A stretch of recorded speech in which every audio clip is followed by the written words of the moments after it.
کیا آپ جانتے ہیں کہ کیمرے کا پہلا نام ہیلوگراف تھا، جسے فرانسیسی سائنسداں جوزف نیسیفور نیاپس نے ایجاد کیا تھا، اور اس ہیلوگراف سے پہلی تصویر سن 1826 میں بنائی گئی تھی، جبکہ اسے کم و بیش 200 سال قبل مفکر و سائنسداں گیلیلیو نے دنیا کی سب سے پہلی دوربین بنائی تھی۔ لیکن آپ کو یہ جان کر حیرت ہوگی کہ کیمرہ اور دوربین کی ایجاد میں روشنی اور اس کے انعکاس و ارتکاز کے جن اصولوں کا استعمال کیا گیا تھا، انہیں بصرہ میں پیدا ہونے والے عظیم مسلم سائنسداں ابو علی حسن ابن الہیثم نے 850 سال پہلے پیش کیا تھا۔ ابن الہیثم کو یورپی زبان میں الہیزن کے نام سے بھی یاد کیا جاتا ہے۔ ابن الہیثم نے طبیعیات، الہیات، ریاضی، انجینئرنگ اور فلکیات کے میدانوں میں قابل ذکر کام کیے ہیں، لیکن آنکھ اور روشنی کے متعلق کی گئی تحقیقات ان کی وجہ شہرت بنی، جنہیں جدید سائنس نے بھی تسلیم کیا۔ اسی لیے ابن الہیثم کو جدید آپٹکس کا بانی تصور کیا جاتا ہے۔ ابن الہیثم کی پیدائش سن عیسوی 965 میں عراق کے شہر بصرہ میں ہوئی۔ ابن الہیثم وہ پہلے سائنسداں تھے جنہوں نے دنیا کو تصاویر اور خاکوں کی مدد سے بتایا کہ انسانی آنکھ کیسے کام کرتی ہے یا ہم چیزوں کو کس طرح دیکھتے ہیں۔ انہوں نے افلاطون اور بطلیموس سمیت اپنے دیگر پیش رووں کے اس نظریے کو غلط ثابت کیا کہ انسانی آنکھ سے روشنی نکل کر اشیاء پر پڑتی ہے۔ انہوں نے اپنے تجربات و دلائل سے ثابت کیا کہ روشنی انسان کی آنکھ میں داخل ہوتی ہے، جس کی وجہ سے چیزیں نظر آتی ہیں۔ انہوں نے اپنے اس دعوے کو ثابت کرنے کے لیے علم ریاضی کا سہارا لیا، جو اس سے پہلے کسی نے نہیں کیا تھا۔ ابن الہیثم کی کتاب المناظر بصریات کے موضوع پر کلیدی حیثیت رکھتی ہے۔ اس کتاب میں ابن الہیثم نے روشنی، آنکھ کی بناوٹ اور قوت بصارت جیسے موضوعات پر بڑی تحقیق کے بعد بحث کی ہے۔ انہوں نے بتایا کہ پانی میں کوئی چیز ٹیڑھی کیوں نظر آتی ہے، روشنی کس طرح سفر کرتی ہے، اور اس کا ریفلیکشن اور کنٹریکشن کیسے ہوتا ہے۔ شیشے پر روشنی پڑتی ہے تو اس کا فوکس کیا ہوتا ہے۔ 1575 عیسوی میں کتاب المناظر کا لاطینی زبان میں ترجمہ کیا گیا۔ روجر بیکن سے لے کر کپلر تک کے قرون وسطی کے اطباء اور ماہرین امراض چشم کے یہاں اس کتاب کے اثرات پائے جاتے ہیں۔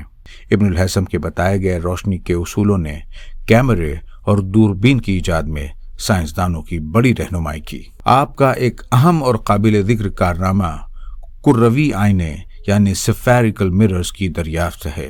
انہوں نے بتایا کہ جب روشنی کی متوازی شعاعیں ایک صاف و شفاف مقر آئینے یعنی کانکیو مرر پر پڑتی ہیں تو وہاں منعکس ہو کر ایک خاص نقطے سے گزرتی ہیں، جسے ماسکا یا فوکس کہتے ہیں۔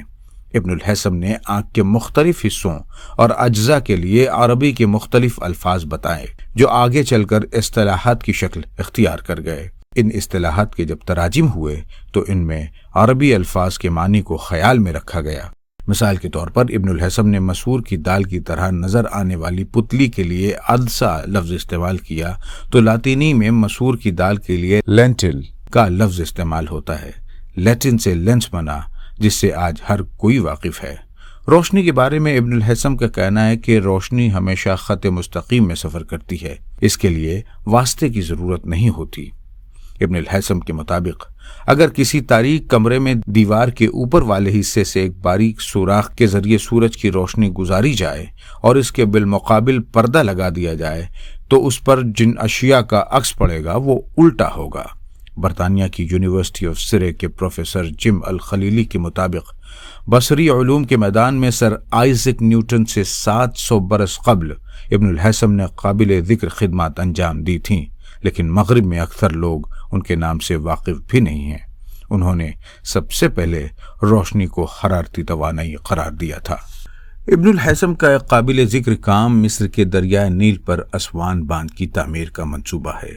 تاہم ناکافی وسائل کے سبب یہ منصوبہ ابن الہیثم کی زندگی میں پایۂ تکمیل تک نہیں پہنچ سکا۔ بعض حوالوں کے مطابق سینہ شعور کو پہنچنے کے بعد ابن الہیثم نے بصرہ کے ایک سرکاری دفتر میں ملازمت اختیار کی تھی، لیکن انہیں دفتری امور اور کام کاج سے کوئی خاص دلچسپی نہیں تھی۔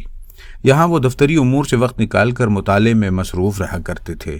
مشہور مورخ و ادیب جمال الدین قفطی نے اپنی کتاب اخبار الحکمہ میں ابن الہیثم کا ایک قول نقل کیا ہے۔ قفطی کے مطابق ابن الہیثم نے کہا کہ اگر میں مصر میں ہوتا تو نیل کے ساتھ وہ عمل کرتا کہ پانی زیادہ اور کم ہونے کی تمام صورتوں میں فائدہ ہی ہوتا۔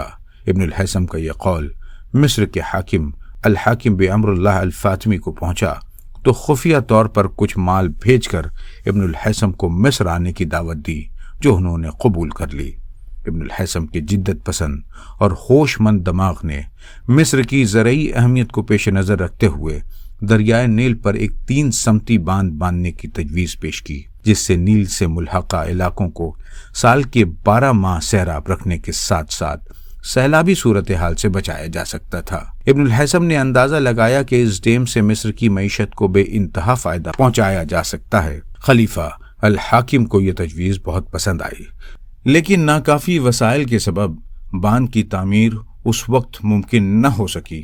البتہ بعض روایات کے مطابق اس بات پر خفا ہو کر خلیفہ نے انہیں جیل میں ڈال دیا اور انہیں ایک طویل عرصہ زندہ میں بھی گزارنا پڑا، جس سے بیزار ہو کر انہوں نے درباری زندگی ترک کر دی اور گوشہ نشینی اختیار کر لی اور کتابوں میں غرق ہو گئے۔ گوشہ نشینی کے دوران گزر اوقات کے لیے علم ریاضی اور حیت کی 3 مشہور کتابوں اقلیدس، متوسطات اور المجستی کی نقلیں تیار کرتے اور شائقین علم کو 50 دینار کے حساب سے فروخت کر دیتے۔ اس سے انہیں 150 دینار مل جاتے، جو 1 سال کی گزر اوقات کے لیے کافی ہوتے۔ صدیوں بعد سن عیسوی 1899 میں اسوان باندھ کی تعمیر کا آغاز ہوا، جو 1902 میں انجام کو پہنچا۔